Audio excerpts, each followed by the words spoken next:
მოიპოვოთ ზოგადად ჩვენ სოციუმში თქვენი კეთილგანწყობა. მოვიყვებით ისტორიას. მოკლედ არაჩვეულებრივი სტუმარი გვეყოლება, პატარა გამოცდასაც მოგვიწყობს აქ და ვისწავლით ერთად სიმპათიის განწყობა, სიმპათიის მოპოვებას დროებით.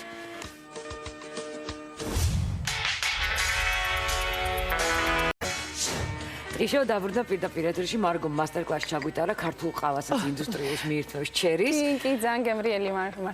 კი, კარგი, ახლა ჩვენ პროფესიონალი მოვიწვევთ ადამიანი, ჩვენი მეგობარი ბატონი სოსო მიქელაძე, ის პიროვნული განვითარების ტრენერი, ჯერ არა, ჯერ მაყურებელს ვთქვათ ვინ არის. ჩვენ მან გვასწავლა ქალი ლიდერი როგორ უნდა გახდეს და მე და სოფიკო გავხდით ლიდერები.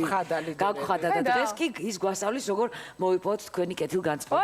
მე მინდა ჩვენი ხო საინტერესო.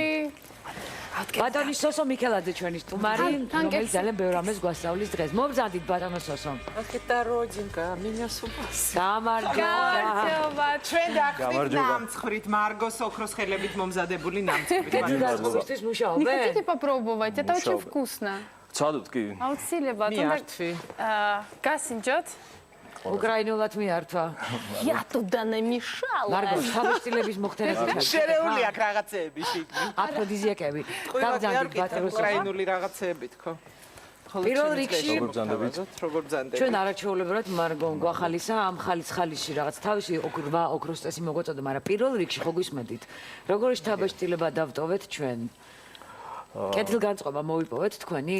რასაკვირველია, მე გამახსენდა ფსიქოლოგიის ერთ-ერთი ტერმინი, რომელსაც ქვია სილამაზის ირადიაცია, ეს ნიშნავს, რომ სილამაზის გამოსხივება ხდება, როდესაც ლამაზი ადამიანების კამპანიაში იმყოფები, ავტომატურად შენზე გადმოდის აი ეს სილამაზე და გარეგნულად სხვა ადამიანებს შენს უფრო ლამაზი გონიხარ. ამაზეა ზუსტად აგებული ის, რომ შესაძლოა ვიღაცა რო გიყვარდა ძალიან ლამაზი რო გგონიათ. პოლიტიკოსები რო ესკორტებით დადიან, ან ესკორტის სამსახურების სერვისებით რო სარგებლობენ. აჰა, რა შესაძლოა ეს არის ერთ-ერთი წესი, ბევრი ადამიანი ამ წესს თავის დაუნებურად ფლობს, რომ რაღაც იწყებს კომპლიმენტით ურთიერთობას და უკვე ისეთ ზეგავლენას ახდენს შენზე, რომ მე უკვე ექცევი მისი რაღაც ზემოქმედების ქვეშ. მე მქონდა ასეთი სიტუაცია, ავტოცხვიტინიძემ გამიკეთა ერთხელ ერთ-ეს მე მოგიყვებთ რეკლამის დროს. რა ყველაფერს რეკლამის დროს ხოვდით დღეს? ძალიან დიდი ხნის წინ იყო უბრალოდ ეს ამბავი, არ ვიცნობდი მე ავტოს აბსოლუტურად და მე არ ვარ ეხა დიდი მოდის მიმდევარი და მაშინ ავტოსაც ახალი დაწყებული ქონდა ინგა გრიგოლიასთან ვიჯექით ეთერში. ნუ ვარსკვლავთ ჩვენა, სადი ყავით? მაშინ არ ვიყავით ვარსკვლავი პირველ არხს ხდებოდა და რაღაც ავტოს ჩვენების მერე უნდა შეერჩია შენეს გიხდება, შენეს გიხდება, რა სადიცმევთ, რა სყიდულობ და ნუ მე ძალიან ინერტული ვიყავი ამისად, იმიტომ რომ მე ვთქვი რომ არ ვიცი ხა რაც მომხდება, სადაც მომხდება, კომფორტული იყოს, თავი რა ვიცი, საერთოდ რა არის ეს, არ მომეწონათ. და ავტო მითხრა ერთი წინადადება. ეხლა ბოდის ვიხდი საკუთარ თავზე, მაგრამ ნამდვილად ასე იყო ავტო დამეთება. თქვენ ხალოტონო სოფიკო მომმართ. რაც არ უნდა შეეძლოთ. კუბოკრული ნაჭერიც რომ შემოიხვიოთ, მაინც შევრად გამოყრით და მე დავდნი всё და ეთერში ვთქვა ავტო всё მიყვარ იმის მე ვარ ფანი. ხო, ამიტომ ეს არის ერთ-ერთი ზემოქმედების. მე არ ვიცი ხა ავტო ფლობდა თუ არა ამ ხელოვნებას, მაგრამ მოახერხა. შეიძლება ინტუიციით აკეთებდა, შეიძლება გულით აკეთებდა, მე ვთქვი, რომ როცა არის ბუნებრივი კომპლიმენტი, ყოველთვის ჭრის. მაგრამ როცა არის ადამიანები უამრავი ხშირად კუჩაში ანა მე კარგი ხარ რაღაც ხო არა მოგწონს ზომიერება დავჩაგრეთ მამაკაცი ჩვენი ტრენერი. ერთად იმეჯოლოგიაში ესეთი რაღაც მიმდინარეობა არის ეს ოქროს წესი 3+-ის წესი, იწყებ ადამიანის სახელით, იწყებ ღიმილით და იწყებ სახელი ღიმილი. მაგრამ ღიმილთან დაკავშირებით კიდევ გამახსენდა, როდესაც მარგო საუბრობდა, არის მაგალითად ესეთი ღიმილი, მაგალითად ბუდას ღიმილი, ესეთი რაღაცა განდგომილი ღიმილი, რომელიც და აი უჩების წვერი, კი, როდესაც ანუ ბოლომდე არ იბადრები? არის მაგალითად იაპონელი. ნუ ეს ნახევრად ღიმილია. გვასწავლეთ. განდგომილი რაღაც. ასე მედიტაციაში მყოფ, ახლა მე უნდა მედიტაციაში გადავიდე რაღაცა ეს უჩების წვერი პრინციპში აი შეიძლება ითქვას მონალიზას. არა, ეს უკვე ამერიკული ღიმილია, რომელიც წარმატებას, რაღაც კეთილდღეობას, ტრიუმფს. ანუ ბუდას ღიმილი, მარგოს ღიმილი და ევროპული ღიმილიც და არის იაპონური ღიმილი, იმიტომ იაპონელებისთვის ღიმილი არის თავდაცვის საშუალება, სახში რო შედიან აუცილებლად იღიმებიან. ეს არის საშუალება რომ აერიდნენ გათვალვას, ამიტომ პრინციპში ყოველთვის იაპონელები იღიმებიან. არა, მე ვფიქრობ, რომ ღიმილი მართლა იღიმებ, გინდა არ გინდა გადმოყავს შენ ენერგიაზე, არა ვარ მართლა. ხო, მაგრამ რაღაცა რო გიჩხუბებოდა შესულელივით ღიმი არა? ბიოლოგიურ დონეზე ღიმილი არის კბილების კრეჭვა და რაღაც თვალსაზრისით აგრესიის ნიშანი. და ხშირად ამერიკულ უჩვენებ ძალას? კი, ძალას უჩვენებ, რომ შენ მაგრად ხარ და შენ არ გეშინია არაფრის. და შენ შიგნით ყველაფერი მოწესრიგებულია. ანუ ერთგვარი თავდაცვითი საშუალებაა? კი, პრევენციის საშუალებაც არის და იმავდროულად ეხლა ჩვენ body language-ზე ვსაუბრობთ, ხო, ძირითადად როგორ უნდა გავიცინო, რომ მოვიპოვო შენი ან თქვათ დაშინების საშუალება არის სიცილი ერთი, პირველი შთაბეჭდილებაც არის. კეთილგანწყობის, მესამე დამონების, მეოთხე კიდე რა ვთქვით, რაზე ვისაუბრეთ? თავდაცვის. თავდაცვის, ხო? მაგრამ მე მინდა რომ მოვიპოვო უბრალოდ კეთილგანწყობა მეორე ადამიანის. ხო, მე ამისათვის შევარჩიე ძალიან ესეთ საინტერესო სავარჯიშო, რომელსაც ქვია მოწონების 100-ბალიანი სისტემა. მოვიმარჯვოთ კალმები, მაყურებელსაც თქო რომ დაახლოებით ეს მოიცე კალმები. მე მომზადებული მოვედი.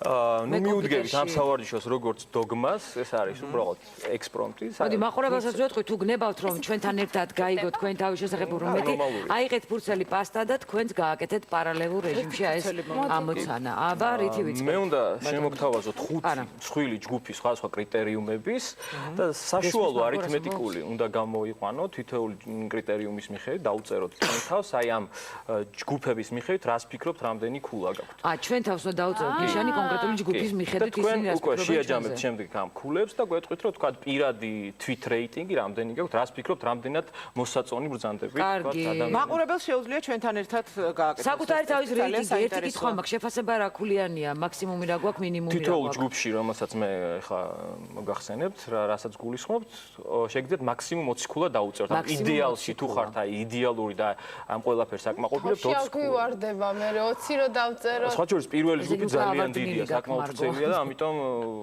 ნახავთ რომ გაგიჭირდება. კაი, პირველი უწრფელობა ძალიან მნიშვნელოვანია ამ შემთხვევაში. ანუ პირველი ჯგუფი ეს არის გარეგნობა. მაგრამ ესე პირდაპირ უნდა უწერთ თქვენს თავს გარეგნობას, იმიტომ რომ ვაპირებ რომ ამ ჯგუფში უამრავი კრიტერიუმი გაერთიანოთ, თქვენ უბრალოდ ეცადეთ რომ საშუალო არითმეტიკული გამოიყენოთ. ანუ 20-დან ხო, აი მაქსიმუმი 20-ია. როგორც წარმოგიდგენიათ, აი რასაც მოგიყვებით, იქიდან გამომდინარე, რამდენს დაუწერთ. ჯერ არ დაწერო, ჯერ არაფერი. აბა, ესე იგი მეგობრებო, პირველი არის გარეგნობა, მაგრამ ჯერ უსმინეთ სოსოს ის დაასრულებს. ანუ გარეგნობაში შედის რა, თან იფიქრეთ, თან გაიაზრეთ, რამდენს დაუწერთ. მაგალითად არის ისეთი კრიტერიუმი, როგორც არის პირველი, არიან ხო ადამიანები, რომლებიც ამბობენ, მე ჩემთვის გარეგნობა არაფერი, ჩემთვის სულია მთავარი, ან რაღაც ეს სული. კი, მაგრამ პირველეს ყოვლისა, რა თქმა უნდა, ბიოლოგიური არსებები ვარ და აქედან გამომდინარე, ჩვენთვის ძალიან მნიშვნელოვანია გარეგნობა, იმიტომ 9-1000 ინფორმაციის ვიღებთ თვალებით და 1-1000 უკვე მე როგორ twinით. ანუ პირველი ეს არის სხეული, ხო? ნუ სხეულის ზომა, ხო? სიმაღლე სიგანე, წონა. თქვენ გრძელები ხართ, მე თქვენ აი ფიქრეთ ამ კრიტერიუმებში როგორ ჯდებით, ეტალონებში როგორ ჯდებით და რა ქულებს უწევთ. პროპორციები ან ცალკეული სხეულის ნაწილების მიმართება მთლიანთან როგორი გაქვთ. გარდა ამისა არის სხეულის ისეთი საინტერესო მახასიათებელი, როგორიც არის თავის მდგომარეობა. ხო, ეხლა ზოგს თავი სადღაც აქ აქვს და ის ადამიანი ვერასოდეს ვერ იქნება მომხიბვლელი, თავი თუ ძალიან წინ აქვს. მე რა თავის თავზე ფიქრობს, მე რა მე ძალიან დიდი ყბაშა ვარ, მაგრამ სიმპათიური ვარ. ნუ ეს თქვენ დაუწერეთ თქვენ თავს ქულებს. მოგცა დავალება რომ პროპორცია უნდა არ ქონდეს ძალიან გრძელი ფეხი, არც ძალიან დაბალი ფეხები. ეს თქვენ როგორ წარმოგიდგენიათ? არ უნდა ხო, თქვენ როგორ წარმოგიდგენიათ? ბევრია. მხრების მდგომარეობა. ანუ მხრები ხშირად ძალიან ბევრ რაღაცას გვიყვება ადამიანზე. გაშლილი მხრები საუბრობს ადამიანი თავად დაჯერებულია, წინ წამოსული მხრები საუბრობს ადამიანი დათრგუნულია და ხშირად ნორმალური კომუნიკაციის აწყობა და მოწონება სწორედ ის არის რომ მხრები მოვადუნებინოთ ადამიანს. ანუ იცით რა არის? მე ძალიან ესეთი პრობლემა მაქვს. მე რადგან მაღალი ვარ, ყოველთვის დავდივარ ასე, იმიტომ რომ არა რაღაც დათრგუნული ხარ. შესაბამისი ქულა გამოიყვანე. დავდივარ, იმიტომ რომ ეხლა ესე რომ გავიჭიმები, უფრო მაღალი ვიქნები, ნუ აი რა. მე რა სიტყვის ბატონი გიორგი ირაკლი. და უფრო საინტერესო იქნება. ანუ ეს გაშლილი მხრები ასანკა როგორც რუსები ამბობენ, posture როგორც ინგლისელები ამბობენ, ძალიან მნიშვნელოვანია. აი ქართულს ლექსიკონში პრინციპში აი ეკვივალენტი სიტყვა ვერც ვიყო, ტანადობა, ტანისჭერა, რაღაც ესეთი დგომა, მაგრამ ისე მაინც ვერ გამოხატავს იმ მნიშვნელობას, როგორც თქვა აი ეს სწორი ხერხემალი დაწყებული თქვა ატლანტის მალიდან დამთავრებული თქვა კუდუსნის. ანუ ეს უნდა იყოს აბსოლუტურად ვერტიკალური და ეს გამოხატავს რომ ადამიანი მართლა ლიდერია და მართლა კომფორტულად. მე სულ გაჭიმული ვარ პირადად. ესე დადის ყველა ჩვენი პოლიტიკოსები. ხო. კი, ნუ ანუ ესენი გადიან იმიჯოლოგიას და გადიან იმიჯმეიკერების. მე არ გამივიდა, მაგრამ ერთი ვიცი, სულ მეკითხებიან სპეციალურად ზიხარდადი ყარა, რატომღაც შვევაში მაქვს, რომ ზურგი მქონდეს გამართული, ეს არ ვიცი საერთოდ. კი, ანუ ენერგია თავისუფლად გადაადგილდება ხერხემლის გასწვრივ. მე ესე იგი, რამდენად პროპორციულები ბრძანთ, ან თქვენ თავს როგორ აღიქვავთ თქვენი სხეულის პროპორცია, სახის, დგომა და ხერხემლის გასწვრივ. მორჩა? გარდა ამისა არის არავერბალური შემდგენელები, მზერა, ხო? ანუ თვალები არის ძალიან მნიშვნელოვანი, იმიტომ თვალებით ხორციელდება რაღაც შინაგანი სურვილების გამოხატვა და პირიქით ამ სურვილების დაკმაყოფილება და სხვა. ეს ერთი დავალებაა, ხო? კი, ერთი დავალება, ჯერჯერობით გარეგნობაზე ვარ. ხო. ზერის სიხშირე, ზერის მდგრადობა, როდესაც უყურებ.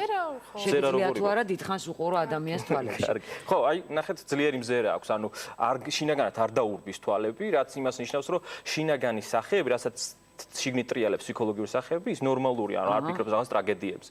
ეს ჩანს ადამიანს. ხანდახან ფიქრობ, მოიცი, მე ვილაპარაკო დრო გადის და ვერ მოვასწრეთ ბოდიში რო გაგაწყვეტინე. გარდა ამისა, ჟესტიკულაცია უნდა იყოს თავისუფალი, ლაღი, აბსოლუტურად დაბალანსებული, ბუნებრივი. სხეულის მდგომარეობა და სხეულის გადაადგილების ბუნებრივობა. ანუ ეს ძალიან მოძრაობა, კი, პანტომიმიკა, რასაც ვეძახით. ესე იგი ეს ბევრია სოსო. მაინც თქვენ როგორ აფასებთ იმ მოციქულაში უნდა ჩაეტიოთ. გარდა ამისა, ნუ მორჩეთ სხეულზე, იმიტომ დრო არ გვეყოფა იმდენი. საერთო არითმეტიკული უნდა გამოვიყანო სხეულს რაც ფარავს, კი. ესე იგი სხეული. სხეულს რაც ფარავს, ტანისამოსი, იმიტომ ტანისამოსი არის ცალკე ენა, ხო? იმიტომ არსებობს მოდა, ეს ცალკე ენა, რომლითაც ადამიანებს ვესაუბრებით. ხო, მაგრამ ნუ იტყვი, იმიტომ რომ მე სხვასაც გადმოიყვან შეძლებს, ხუმად გავაკეთოთ, მე შევადარებ. რა ფორმები გვაცვია, ხო? ანუ არის კუთხოვანი, წახნაგოვანი ფორმები, სიმრგვალეები და ასე შემდეგ, რაც უფრო გამოკვეთს ჩვენს ღირსებებს, ამ პირიქით შეიძლება აკნინებს ამ ღირსებებს. ეს არის ერთი მნიშვნელოვანი რაღაც. ესე იგი დავიწყეთ ფიქრი. ხო, დავწერეთ აი ამ მთელი ჯგუფი კრიტერიუმების მიხედვით თქვენს თავს. რაღაცა წირე რაღაც. არა, ერთი მარტო ერთი ციფრი იწერება, ხო? აი ეს ყველაფერი თავში შეაჯამეთ, გამოიყვანეთ მე დავწერე. კარგი. ვაგრძელებთ. მე რაღაცა ცოტა არ ვარ. თქვენ კექსი მიიღეთ სტრაფად მიიღეთ გადაწყვეტილება, იმიტომ მე უფრო პრობლემა კაი, გექნება. დავწერე.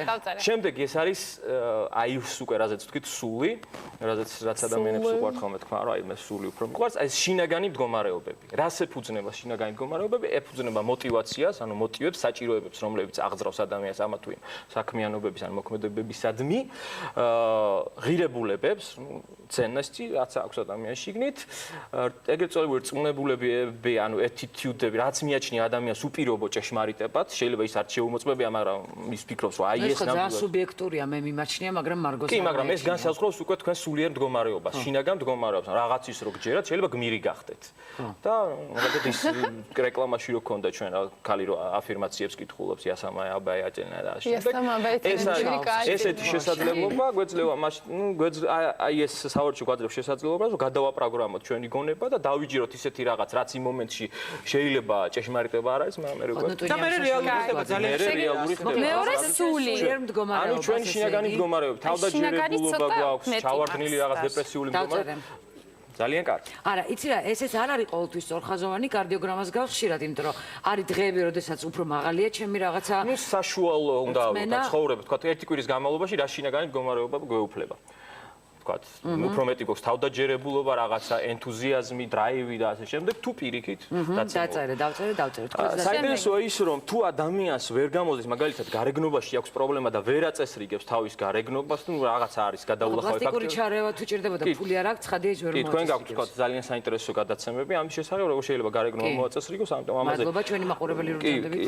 ეხა აიწია ჩვენი თვითშეფასება კიდევ ფარული კომპლიმენტი. და იწევს. ხო, ცოტა შევს პარული კომპლიმენტებზე მინდა მე ვისაუბროთ, კი ჩვენ გვექნება ეს ნაწილი. ადამიანს თუ ვერ ქაჩავს გარეგნობით, ასე ვთქვათ, უხეშად ვთქვათ, მე შეუძლია რომ შინაგანი მდგომარეობებით გადაფაროს ის პრობლემა, რაც შეექმნა ვთქვათ გარეგნობის ეტაპზე. ანუ ნაპოლეონის სინდრომი. როგორ? სინდრომი ნაპოლეონი. როგორ უნდა გადაფაროს? ჩვენ ფაქტობრივად ქალი რომელიც იცინის იმარჯვებს იღიმის, იქ ვისაუბრეთ ძალიან ბევრი. ანუ მაქსიმალურად უნდა ვეცადოთ რომ ჩვენი თავი მოიყვანოთ დრაივში.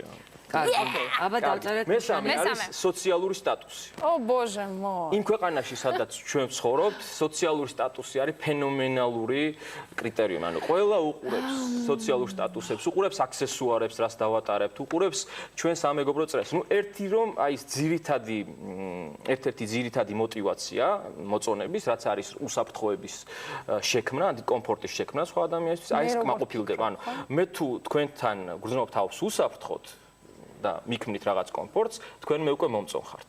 ანუ საბაზო мотиваცია მოწონების არის აი ეს უსაფრთხოების შეგრძნა. ანუ მე რას უნდა დაუწერო ეხა ნიშანი მაღალი ან დაბალი? სოციალური სტატუსი ამ შემთხვევაში როცა ხედავ რომ რამდენიმე თანახ არის ეგრეთ წოდებული ბრბოს ეფექტი, როცა ხედავთ რომ ადამიანმა მიაღწია სოციალურ პირამიდაში რაღაც დონეს, ქვეცნობიერად, გაუცნობიერად ხდება იმის რაღაც გააზრება, რომ აი რადგან აქ მიაღწია, ესე იგი ბევრ ადამიანს მოეწონა, მე ფიქრი აღარ მინდა, მე პირდაპირ ვანიჭებ ამას რაღაცა. ანუ მესხვის სოციალურ სტატუსს რამდენად მაგვაყენებ თუ ჩემსაც? ხო, ანუ კი, ეხლა თქვენსაც, მაგრამ თუ თქვენ სხვებზე ფიქრობთ, თქვენ ძალიან ხშირად აქცევთ ყურადღებას სოციალურ სტატუსს. შეიძლება ხა თქვენ თქვათ არა, მაგრამ მაინც გაუცნობიერებლად ჩვენ ვუყურებთ. ანუ ეს იმასაც გვაჩვენებს ადამიანმა რამდენი წინააღმდეგობა გადალახა. ბევრი გადავლახე მე მაგალითად ამ სოციალურ სტატუსამდე რომ მოსულიყავი რაც მაქვს. რა მაქვს არ ვიცი, მაგრამ რაღაცა ხომ მაქვს. კი, კი. და როგორ აფასებთ ამ სოციალურ სტატუსს? 20 ქულიანი დავწერე მე ნიშანი. მე რო ახალგაზრდა ვარ და ყველაფერი წინ მაქვს. დღეს მდგომარეობით დაწერე. ხო, მაგრამ თქვენ ხო ძალიან ბევრი საყვანის მწვერველი ყავთ, რომელიც მე რა მე ხო ეს რას აპირებს? მომავალში მარგო ესეც რო ეხლა ეს ძალიან დაბალია ჯერ შეიძლება. პრეზიდენტა მიაბუდა. ყოჩა. ეხლა როგორ მარგო ხდება პრეზიდენტი. კი, როგორ მე მოვდა ბატონო ირინა გეტყვი. შემეწ მე არა ვარ ირინა, მე ვარ მარგო. ჯერჯერობით პოლიტიკაში არ მინდა. რატომ მარგო ყველაფერი ხდება? აი, ჯერჯერობითაც კარგი რაღაცა ჩანართი იყო, ხო, საინტერესო ჯერჯერობით არ აპირებს. კაი, მე დავუწერე დღეს მდგომარეობით და არა იმიტომ რომ მე ამით ყვაყობილდები რაც დღეს მაქვს. კარგი. და შეიძლება ორი კრიტერიუმი, რომ შედარებით ვითომ უფრო პატარა, მაგრამ არანაკლებ რთულია. გადავდივართ ეგრეთ წოდებულ მეორე სასიგნალო სისტემაზე, კომუნიკაციაზე. ანუ რას ვამბობთ? ჩვენ მიჩვეულები ვართ, რომ ირგვლივ სავსეა ჩვენი რაღაც ყოფა ბანალობები, ხო? ადამიანები იცით რაღაცა სიტყვიან, უკვე იცი 1 საათის შემდეგ რა უნდა თქვან და ნუ გამუდმებით ერთი და იგივე რაღაც. თან მithundas დღევანდელ სამყაროში, როცა ინტერნეტია განვითარებული, როდესაც საინფორმაციო სისტემებია განვითარებული, ნუ დღეს ადამიანი რაღაცით გააკვირვოს ძალიან ძნელია. არა, იცი ასო მეც მგონია რომ აღარ უნდა გამიკვირდეს, მაგრამ ძალიან ხშირად მიკვირს და მე ეს მიხარია. ხო, მაგრამ ეს გაკვირვება უკვე ხანმოკლე ხდება. ანუ რაც უფრო შემოდის, უკვე მეტი ინფორმირება ხდება, ადამიანებს ნაკლებად უკვე. კაი, კითხვა ხა რაში მდგომარეობს მე რამდენად ვაკვირვებ დღეს ადამიანებს თუ მე რამდენად მიკვირს. თუ თქვენ ამბობთ ორიგინალურ მესიჯებს უშვებთ საზოგადოებაში, საზოგადოება ყოველთვის აღფრთოვანდება. Это ძალიან დიდი ბოდიშით, მაგრამ ну это уже такой эгоистизм, понимаете? ანუ როგორი ვარ მაგარი საზოგადოებაში? ანუ მე ესეთ რაღაცას ვერ ავაფასებ ჩემ თავში, იმიტომ რომ ეს მე არ უნდა არა, შენ თუ მუდმივად ლაპარაკობ შენს ჯანმრთელობაზე ან შენ რაღაც პრობლემებზე, როგორც არ დავასახელებ ზოგიერთები როგორც აკეთებენ, მაშინ რაღაცა დაბალია. ერთ რამეს ვიტყვი და ვუწერ ნიშანს. აი ეს ბანალობა, რომელზეც ჩვენ ვილაპარაკეთ და გონია რომ ბანალურია, ვფიქრობ რომ ძალიან ბევრი რამე დოს ამ ბანალურ რაღაცა ჩვეულებრივ მარტივ ქმედებაში და წინადადებაში. მე ძალიან დიდ მნიშვნელობას ვანიჭებ ბანალურ ქმედებებს და ვუწერ. ანუ მაგრამ რას ვამბობთ? აი ყოველდღურად ყოფით სიტუაციაში საერთოდ რას ვამბობთ? დღეს მდგომარეობით მარგო იმაზე არ თქვა რომ ამას დაუწერეთ ნიშანი, ეხლა რას ამბობთ? დღეს რა თქვი, მე დაუწერე ნიშანი. აი მოხოდით და ილაპარაკეთ ამდენი ხო? ნახე მე რა მარტივ აწერ ნიშნებს, დაუწერეთ ნიშანი. მე რაღაცა გავჭედე ცოტა. მარგომ გაჭედა. მიდი ნუ არის თემები და არის რაღაც ზოგადად საზოგადოების რაღაც ადგილები, სადაც წინასწარ იცი რა უნდა თქვა, მაგრამ დიპლომატიური ერთი და იგივე თემა, რაღაც ზღვარს არ უნდა გადასცე რაღაც. კაი, დიპლომატები არ ვართ, ვართ ჩვეულებრივი ადამიანები, ჩვენ ტელევიზორში ხედავთ ყოველდღე და ყოველდღე რაღაცას ვლაპარაკობთ საათნახევრის განმავლობაში. მე ვაფასებ ჩემი მოცემულობით, გავაგრძელებ. რასაც ვამბობ ცხოვრებაში და მეხუთე ჯგუფი კრიტერიუმების ეს არის როგორ ვამბობთ ამას. Oh my god. რა დამოკიდებულებით? როგორ რა საშუალებებს ვიყენებთ?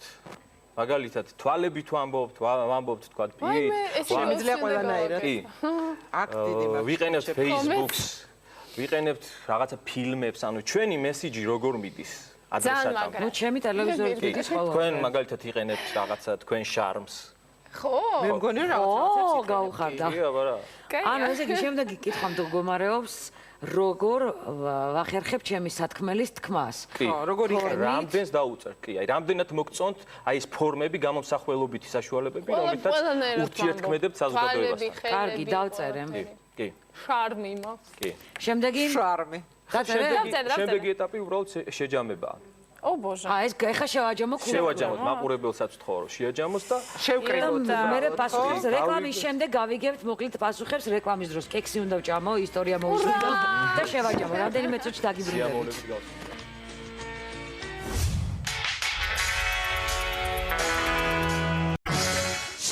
ნიშნავ დაბრუნდა პირდაპირ ეთერში მარგო ლუჩკოს გამოცხობილი კექსით დავთქვით. ჩვენ შუა ეთერის დროს ჭკულები შევაჯამეთ. ზოგადად საუბრობთ როგორ მოვიპოვოთ კეთილგანწყობა ადამიანებისგან და გავაკეთეთ რაღაც ტესტი მაყურებელმაც და კითხვა დაგვისვა გოგონამ 18 წლის გოგოს რა სტატუსი უნდა მქონდეს. აი ამ მდგომარეობით რა სტატუსიც გაქვთ იმ მიხედვით დაწერეთ ნიშანი, ხო? მოკლედ ჩვენ შევაჯამეთ. მე მაქვს 90, მარგოს აქვს 67, სობიკოს 85. მე აღმოჩნდი ესე იგი რა. ლიდერი მე აღმოჩნდი? 90. ან მარგო ელოდება რომ კი წინ კიდევ დიდი პერსპექტივები აქვს თქვენ უკვე მწვერვალზე ხართ. მე სადა ვარ შუაში? 85. ნუ საკმაოდ კარგი ქულა, ანუ ზუსტად შესაფერისი თქვენი სტატუსი. აქ დავინახეთ რომ საკმაოდ ადეკვატურად აფასებთ თქვენს მდგომარეობას. ანუ ეს კეთილგანწყობაზე ვსაუბრობდი და ეს ქულა რას მეუნება ახლა, რაც უფრო მაღალია ქულა, უფრო მეტად კეთილგანწყობილია ჩემ მაყურებელი ჩემს მიმართ? კი და თქვენს კეთილგანწყობილი ხართ საკუთარი თავის მიმართ და რაც უფრო კეთილგანწყობილი ხართ, როგორც მარგო ამ. ანუ მე თუ კარგად ვარ, შენც კარგად ხარ, შენც კარგად ხარ, შენც კარგად ხარ.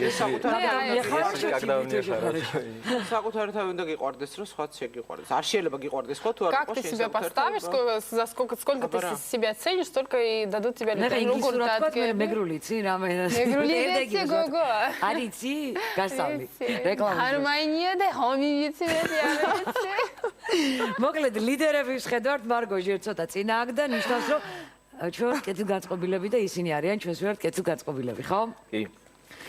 ანუ რაც უფრო მაღალი ნიშანი გაქვს, მით უფრო კარგად გეპყრობა საზოგადოება. პირდაპირ პროფესიონალია. ვარდება. ანუ ეხლა ზოგადად რო თქვა რომ მე მაქვს 100. ესე ძალიან თავშოვარდი. თავში როგორ რას ნიშნავს თავშოვარდი? ნუ ეხლა ესე იგი ყველა პუნქტში მაქვს 20. მე მგონი მაყურებელსაც აინტერესებს და ჩვენს გვაინტერესებს დეტალურად მოკლედ არ შეიძლება რომ გავიაროთ ჩვენი მონაცემები? პირველი იყო გარეგნობა, დგომა და მზერა. რა დაუწერე? მე დაუწერე 14, იმიტომ რომ მე ჯერჯერობით არ ვარ მაყოფილი ჩემი რაღაც გარეგნობით. ნუ მეტი სიმაღლეში მარგო აღარ გაიზდები, ცხვირი არ გაგეზდება, არ დაგიპატარავდება და ჯერჯერობით გასუქდება. და ეს 6 ქულა რას დააკელით? რა არ მოგწონს აქ? ნუ რაღაცა მე ვიფიქრე რომ ძალიან ეხლა 20 რო ნუ რა ვიცი არ ვთვლი რომ 20 ქულით ვარ ძალიან მაგრამ 20 ქულა მე მგონია შენ ახლა ფიქრობ რომ უნდა იყო 90, 60, 90-ზე რაღაც პარამეტრებით განსაზღვრე? მაგით რატო განსაზღვრო? მე არ განსაზღვრე ამ მიღებულ შენ რამდენი დაიწერე? მე მაქსიმალური დაუწერე ჩემს გარეგნობას, დგომას, მზერას, ჟესტებსაც და მიმიკებსაც. რა ჩასაცმელს. მე მაპატე ჩასაცმელს, მე მაპატე ვფიქრობ რომ ორგანული ვარ ყველაფერთან. 15 დაუწერ ჯანდაბა. მე მაპატე. ჩვენი ხარ. 15 შესაბიკო. მე 18 დავიწერე, იმიტომ რომ რაღაცები არ მომწონს ჩემ გარეგნობას. რაღაც ფორმებს შევცვლიდი, მაგალითად ცოტა მეც ვივარჯიშებდი რაღაცა უფრო უკეთესად მინდა გამოვიყურებოდე მაგრამ სპორტული რაღაც. ანუ კი ჩვენ ბატონმა სოსომ გთხოვა რომ ამ წუთის მონაცემი დაუწერეთო ვივარჯიშების მომავალია ეხლა. ჩემი მონაცემები 15-ია მეტია. რაღაცები არ გაკმაყოფილებს შენ გარეგნობაში, ასე ვფიქრობდა. ბატონო სოსო, რას ფიქრობ? სხვა შორის მინდოდა თავიდანვე მეთქვა. შენობით ვისაუბროთ, რომ უფრო რაღაც უშუალო საუბარი. კეთილგანწყობას ალბათ უფრო შევქმნით ხო შენობით? კი და მაყურებელიც უფრო ბუნებრივად არ ეს თავდაჯერებულები ხო არა? შემდეგი რა იყო? შემდეგი იყო შინაგანი მდგომარეობები. აი შინაგანი მდგომარეობა 18 დავწერე, იმიტომ რომ შინაგანად გრძნობ უფრო მეც ვიდრე გარეგნულად. აი შინაგანად შემიძლია გაკეთოთ გორის კესტიზე, не знаю, რაღაცა ისე გრძნობ ძალიან კარგად. ძალიან კარგი, მე რამე თუ შინაგანი მდგომარეობა მოდიაცვალებადია, ხარ ძალიან მაღალი დაბალი, ამიტომ 15 დაუწერე საშუალოდ. თორე არის დღეები რომ 20-ზე ვარ, არის დღეები რომ 10-ზე ვარ, შეიძლება ან 20-ზე. არა, მე პირიქით, მე 19. ძალიან კარგი. ანუ ეს ის მოჩვენებელია?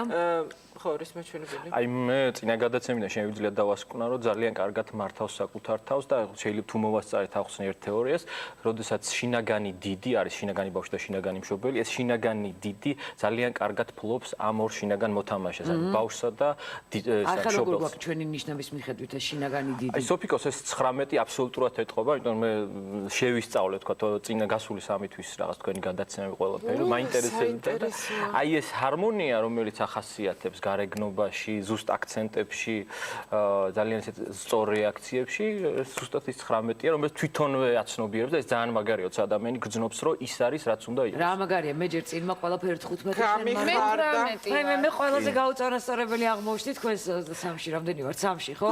კი. 18. ნუ არა უშავს, ეს არაფერს არ ნიშნავს, ეს პირობითია ყველაფერი.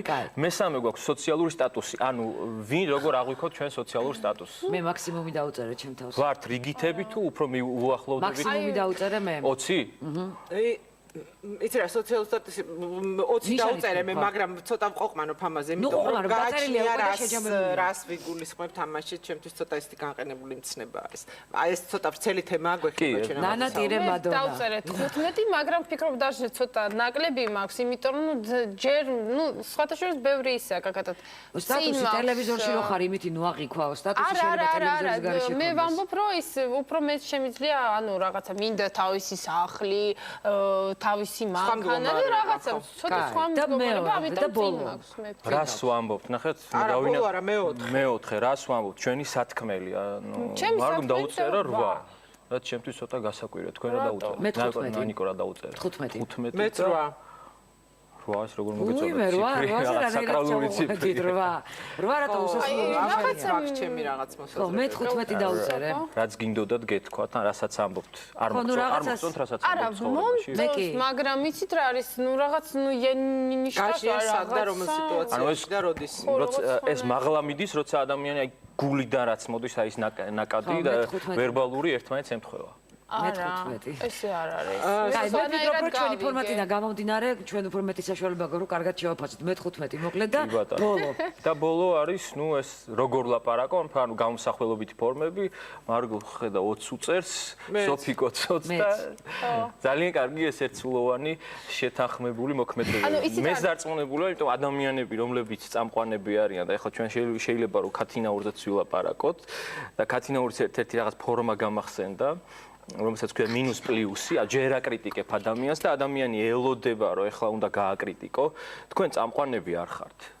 თქვენ უბრალოდ ჯადოქრები ხართ ამ საქმის. ხედავ როგორ შეიყვანა? რომ ჩვენ გონია რომ გვეთქვის რომ ხედავ, ეს არის ფარული კომპლიმენტი. როგორ თქვა? ქათლაური. აი რაც მეწერა იგივე მაგალითი ეს ქათლაური, ქათნაური.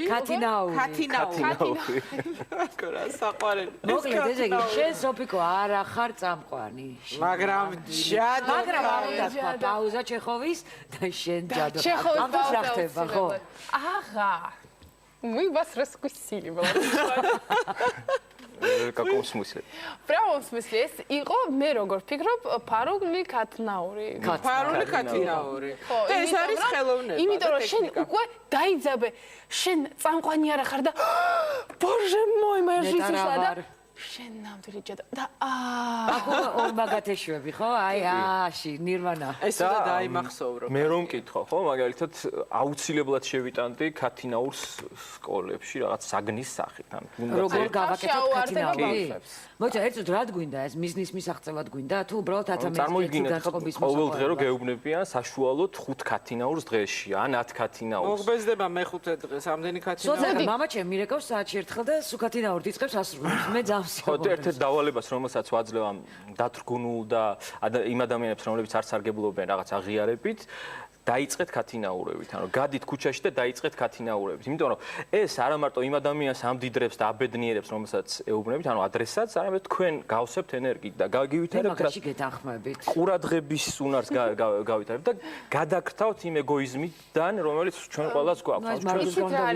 პირდაპირ უმღერა ხალებზე რა ლამაზი ხარო. არა, იცით რას, მე შემიძლია ბუნებრივად თავისუფლად თქვა ეს ქათინაური, მაგრამ მე რო ვიღებ, მე მცხვენია. რატო მე ვსიტლდები. აი რაღაცა არაკომფორტულად ვსნობ რომ ამობენ რა ლამაზი ხარ, რა კარგი ხარ, რა კარგი რაღაცა. ანუ უხერხულობა არის. შეფასება აქ დაბალი გონია რომ ატყვევენ თუ რატო? აი ეს მომენტი ძალიან მნიშვნელოვანია, როგორ ვიღებთ ქათინაურს. ძალიან ბევრი ადამიანი ამ ქათინაურს იღებს თითქოს რაღაც პარადოქსული მოხდა, პირიქით ჩვეულებრივად უნდა მიიღოთ და უთხრათ გმადლობთ ქათინაურისთვის და აუ თქვენ აზვიადებთ და ეს პირფერობა. კარგი რა, გაჩერდი, არა, არ გაჩერდი. რატო არა? და აქვე უნდა დავინახოთ სხვაობა, რაც არის ქებასა და ქათინაურს შორის და იმას პირფერობაში. რა განსხვავება ქებასა და ქათინაურში ბოდიში? როცა ჩვენ ვაქებთ ქათინაური კომპლიმენტი ქება, პახვალა. პახვალა ლესტი კომპლიმენტ. ანუ როგორი სხვაობა დააკვირდით, როდესაც ჩვენ უკაცრავ. ვერ გაიგო. როდესაც ჩვენ ვაქებთ ადამიანს, ანუ ამ ადამიანზე უფრო მაღლა ვდგებით. ანუ შენ კაი ტიპი ხარ ხო? ნუ აი მე გაქებ, რა კარგად ანუ გამოგივი. რთული აქება? ვერტიკალზე ვდგებით, ანუ მაღლა ავდივართ და ზემოდან ქვემოთ ვაქებთ. ანუ ჩვენ უფრო მაგარი ტიპები გამოვდივართ, ვიდრე ის ადამიანი და ვიმეტებთ რაღაცას, ანუ წყალობთ. როდესაც კომპლიმენტს ვეუბნებით, ჩვენ პირიქით, ასე ვთქვათ, ფერხთით ვეგებით, ქვემოდან ზევით ვეუბნებით და აი ეს ატაცების, ახტაცების მომენტი ადამიანისთვის არის ნუ ფანტასტიკური. ყველაზე ახდენს ზემოქმედებას. სოსო არის ეს ერთ-ერთი წესიც მე მგონი ადამიანის თან ადამიანის განწყობის დასამსახურებლად, გასაწყობად, მისი რომ იწყებ ლაპარაკს მისი კომპლიმენტით, ან იწყებ რაღაცა მასზე კარგით. ანუ შენ ჯერ მასზე ამბობ კარგს და მე რეუბნები იმ სათქმელს, რაც შენ გაქვს და ის უკვე განწყობილია შენ და მე დადებითად. ერთ-ერთი წესი მე მგონი ესეც. კი, აი 3 პლუს. მე ასე მაგალითად. ერთი კითხვა მაქვს, თხოვნა მაქვს. მაგალითი ერთი კომპლიმენტი მითხართ, ერთი ქათინაური, იტკია და ბოდიშქება, რომ პრაქტიკულად მივხვდეთ რა შენ განსხვავება ერთი ზემოდან, ერთი ქვემოდან. ხო, მაგალითად თქვენ შენ გეტყვი, ნიკო, რა გითხრა? ერთი ზემოდან იყოს, ერთი ქვემოდან იყოს. მე ხა აი იგივე ვთქვათ, ერთი და იგივე სიტყვებით გეტყვით. ერთი და იგივე სიტყვებით ხო, ახლა როგორ გეტყვით, როგორც მაგალითად ტელევიზიის ხელმძღვანელი გეტყვით, რომ რა ვიცი გიყურეთ და ნუ საკმაოდ კარგად გამოგივიდა. ეს იყო ზემოდან ეს ხო, ანუ მე უკვე მაღლა წავედი, დავიკავე აპრიორი უკვე მაღლა პოზიცია რანგის თვალსაზრისი და ნუ კარგი იყო და ვიმედოვნე მომავალში უკეთესი იქნება. წარფსას. ხო. კაი. ხო, ეს იყო ხო, ზემოდან. ქათინაურის დროს აუცილებლად თვალებში უნდა უყუროთ და ოდნავ ვიყიმებოთ, არ არის საჭირო 32 კბილი, მაგრამ ბუდას ღიმილი, ხო, დაახლოებით დიდი ღიმილი გადადის უკვე ირონიაში და ადამიანს გონია რომ რაღაცა ირონიას ის მეორე ვთქვათ, ქათინაური, სადაც მე ესეთ ჰორიზონტიდან აუ, რა კარგი იყავი დღეს გიყურე, აი ძალიან კარგი იყავი. ხო, აი მაგალითად მე ვთქვათ, ვუყურებდი თქვენს გადაცემებს. შემიძლია ვთქვა, რომ ნანიკოლოგი გავხდი რამის და შემიძლია ვთქვა, რომ და დავნერგო ეს სიტყვა. შემიძლია ვთქვა, რომ აი შენ ხარ დღეს სიმბოლო იმის, რომ ემოცია შეიძლება იყოს თავისუფალი და ყველასთვის მისაღები, სილამაზე შეიძლება იყოს შრომის მოყვარე და წარმატებული და ქალი შეიძლება იყოს ყოველწუთს მზარდი და პროგრესირება. ფიზიკურად გავიზარდე, მე სანამ დასრულდა ეს. ანუ მე წარმოგიდგენ, მე ჩემი ღირს ეს ძალიან ტყუილი იყო თუ სიმართლეთან. ხო, აი ეს ძალიან მნიშვნელოვანია ქათინაურში, იმიტომ რომ როდესაც მაგალითად ვიწყებთ რაღაც ქათინაურს,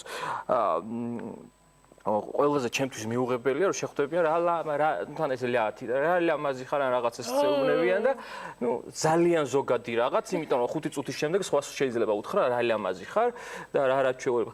ამ მომენტში უნდა ვიყო. მე შემეხო ყველა წინადადება და ყველა სიტყვა რასაც მეუბნები. კი, იმიტომ მე ვიპოვე კონკრეტული რაღაც ელემენტები, ანუ თქვენ რაზეც მუშაობთ, თქვა ჩვილი იყო თქვა თუ მართალია, კითხვა დავუშვი. რაღაცები აქვს, საიდუმლოები, ამაზე რეგულარულად უნდა ვისაუბროთ. მაგრამ გაზვიადება არ უნდა იყოს ძალიან, იმიტომ ეს გადადის უკვე ტანო-ტატანოში, ხო? მაგრამ ტანო-ტატანო ეხლანდელი ნათქვამი, ეს იყო სპეციალურად ჩემთვის, რომ მე კეთილგანწყობა მოიპოვო ჩემი კეთილგანწყობა თუ ეს მართლა რეალურიდან გამოდი. ეს იყო კომპლიმენტი და აქ იყო უმნიშვნელო გაზვიადება. ხო. მე თუ ქათინაური მინდა, მაშინ მე ვიტყოდი რომ თქვენ ხართ ყველაზე მაგარი წამყვანი დედამიწის ზურგზე და ასე შემდეგ. ეს უკვე არის პირდაპირი უხეში პირფერობა, რაც ნუ ჩვენ ქვეყანაში მოსწონთ კიდეც ძალიან მეხოთბეობა ყვავის, მაგრამ ზოგადად ჯობია კომპლიმენტებით შემოვიყვანოთ. სოსო, კიდევ გაქვს რაღაც საიდუმლოებები, რეკლამის მერე აუცილებლად უნდა გითხრათ. გაქვს ხო კიდე რაღაცები? არა, ექნება კიდევ. ძალიან რეკლამის შემდეგ ეს ყველაფერი რამდენიმე წუთში დაგიბრუნდებით. ახლა გაგცემთ ყველას პასუხებს.